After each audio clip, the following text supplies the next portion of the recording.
What's going on, everybody? Patrick Auger and Drake Riggs here with the Body Lock. We just got done witnessing a live Q&A with UFC President Dana White, where he was answering fan questions through Laura Sanko via Zoom chat. And when asked about the most exciting division in the UFC right now, he mentioned lightweight a little bit, right? You kind of got to. But then he transitioned over to saying that he was really excited about middleweight going into this year and said that middleweight was pretty stacked. Drake, how do you feel about that? What is that meme? Is it the LA Noir disagree? Is that disagree? Strong disagree with that one.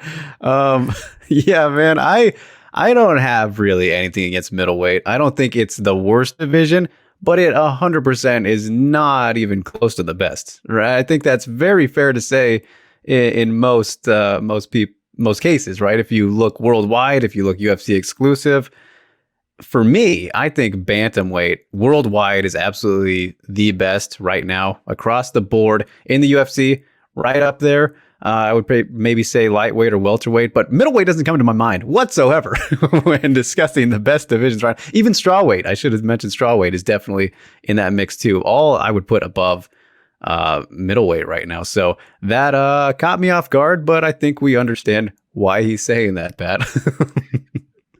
Yeah, I mean, you mentioned a bunch of divisions there. Featherweight, look at how deep that is. Welterweight, bantamweight, all of those divisions are very, very deep right now, especially in the UFC. And so when you talk about how good the middleweight division is, it just doesn't stack up compared to most of the other divisions just within the company. Right, there are a couple divisions you could look outside of in the entirety of MMA. You might say, all right, that's up and coming. Yes, that's got a lot of prospects here. Looking at just the top 10 in the UFC, right? You've got obviously Adesanya, which is, as you alluded to, the reason I think he's plugging the middleweight division to kind of give Adesanya a little boost before he goes up, tries to become champ. They're real high on Adesanya. They like pushing him. Of course, it makes sense that he's going to say something along those lines. But, you've got then Robert Whittaker, who I think deserves a title shot after his last two performances and was the former champion for a while. You got Costa, who got absolutely schooled by Adesanya. Cannonier is very good. You got Till, who's moved up and has looked all right. It's looked pretty decent, not bad. Marvin Vettori and Jack Hermanson. They put on an amazing fight, and it would have been fight of the year contender in many other years, but this year we had so many good ones. It was hard to have that edge out some other ones, but it was up there. Definitely one of the best fights of the year by far. But once you look past that, yes, Brunson has come back and looked good in his last outing against Shabazian, but we still don't know if that's just kind of a failing of Shabazian or if Brunson really is this reinvigorated fighter. And then you got Gastelum, who's had his struggles. You have Uriah Hall look good, but again against Anderson Silva. Kevin Holland is an up and coming rising factor. And that's the top 10, where the bottom half is a little iffy. Then you get to the 11 through 15, and you're looking at Chris Weidman. The guys who have been around for a while. Forever. Right? Forever. I mean, it's I don't know, like, are you going to tell me that a new and upcoming rising division that is stacked in 2021 has Omari Akhmedov as number 13? Yeah, is that true, Drake? I don't know. I mean, out of the people that are floating around here, I think you kind of singled out poor Omari. I would like him better there than, let's say, the Brad Tavares or the Chris Weidman, even though Chris Weidman did beat Omari. So I guess that's probably a good person to single out. But, it's just, yeah, the thing is, a lot of these guys, it's kind of, I look at this as there are very clear tiers to who can beat who, at least on paper, right? So you look at this back end, the 11 through 15, these are all older guys who've been around for a bit longer than, most. Just been floating around here. Of course, Weidman, former champion, who just actually got back into these rankings with his win over Akhmedov. And then Tavares, so the 11 through 15, Edmund's kind of the wild card in there, who's the up and coming guy still, we need to see exactly where he's at after that Brunson loss. So these guys are in their group, and then you move up to Holland, Hall, Gastelum, Brunson.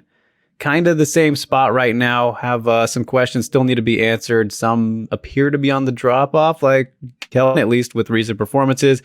So then that's that one. And then you move up Hermanson, Vittori, Till, Cannonier. They say that's probably a good spot right there where the next three above them, Costa, Whitaker, and Adesanya, would all very much so be favored against those guys. So kind of these pockets where they're all very competitive with their certain 4 or 5, 3, fighters. And then the ones above them, you feel very comfortable about them beating. Like Costa, yes, he just got, shut out against Adesanya. It was Adesanya and his only loss. So we haven't ever seen that happen before. He's been very, very good against everybody else, and no reason not to think that he won't be upon returning. He's also likely to fight a guy who's in that same tier, as I just mentioned, as him and Whitaker. So that's one where we're like, oh, what's going to happen there? But if it was against anybody below him in the rankings, I think we'd all feel pretty comfortable that he would probably rebound on that. So that's how I'm looking at this division. And in a division that you want to say is the best, I feel like that shouldn't be the case, where you can kind of outline things, right? Where it shouldn't be as clear cut on paper, of course. Yeah, I mean, I think you're right. I did, single out poor Ahmed off, and he's a great fighter. He's a great fighter. But it speaks to, again, just the shallowness of the division, where in some of these other divisions, right, you could put number 14 or number 15 up against number 5 or number 4 and have a firefight, and you're not quite sure who's going to win. The odds might end up being even, right? If I look at featherweight, if I look at bantamweight, welterweight, there's so many where it's so hard to tell. I mean, look at Rob Font, I believe was number 12. What I was just gonna say. Yeah, against Marlon Moraes. They're so stacked where you really don't know how those top 15 would interact with each other. And it's kind of any type of matchup between those ranked guys is exciting because the numbers kind of fall off to the side. It's, oh man, that's a great, exciting matchup. Who knows how this is going to go? At middleweight, it's again kind of the same thing you find at light heavyweight a little bit, right? Where you've got those tiers of, hey, here are the top guys that consistently do well and challenge. And then beyond that, you've got another clearly defined tier where, 7 through 10 would be easily, the underdogs against any of the top 5, so on and so forth. And I just don't see, other than trying to promote Israel Adesanya, which I completely get, and you've got Kevin Holland as well. That's another bonus, right? Is they're clearly trying to promote him too. Besides trying to promote those two guys, I don't know why Dana White would say middleweight is a super stacked division, because I really don't see it, especially when you've got the depth at a place like bantamweight. I mean, come on. I don't know. It's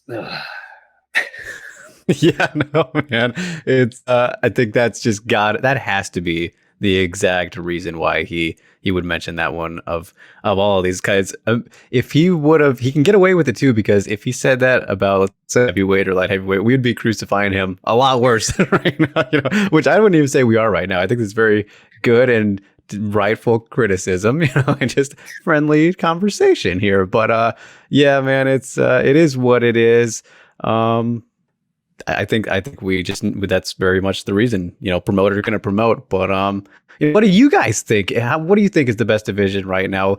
Let us know in the comments below. Don't forget to like and subscribe to the video and the channel. Hit the notification bell if you want more topics like this to know how good things like the middleweight division are. We will let you know.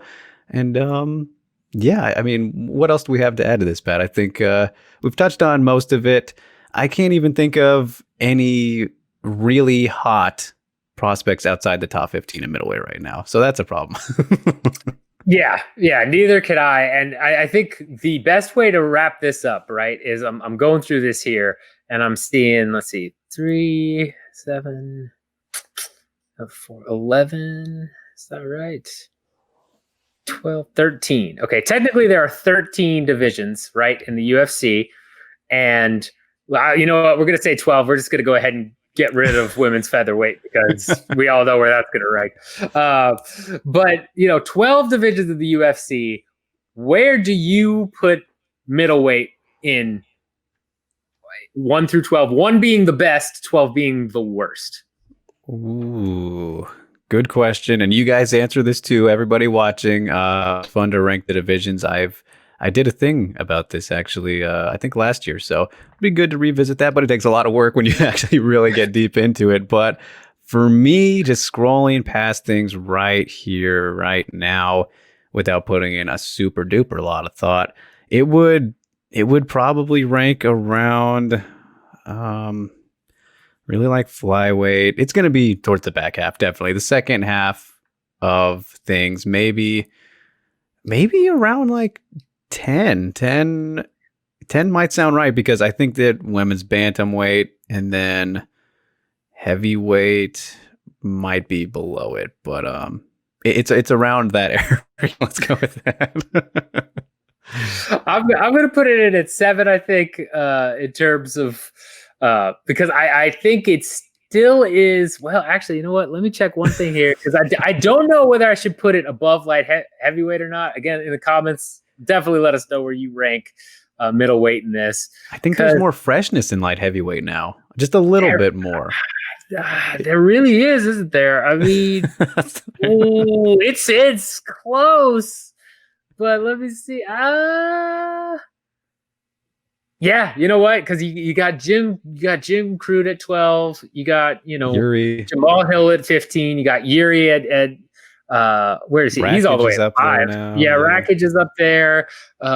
Even Reyes hasn't fought everybody yet. I mean, yeah, Ankalaev. Yeah, you know what? Yeah, I gotta go ahead. You're right. So yeah, I think I put it at 8 because I think it's still better than. So I gotta put it above women's bantamweight and women's flyweight, just because flyweight just isn't deep enough yet, even though that's growing, and bantamweight, we all know where that has been. And then you got heavyweight in at number 10. So actually number 9. I guess that's where I'm at, is number 9. Sorry, not 8, 9. Yeah, that's what we're looking at. I put middleweight down at number 9. Again, let us know in the comments where you'd rank it. But yeah, how good is the middleweight division in the UFC, at least? Not very good.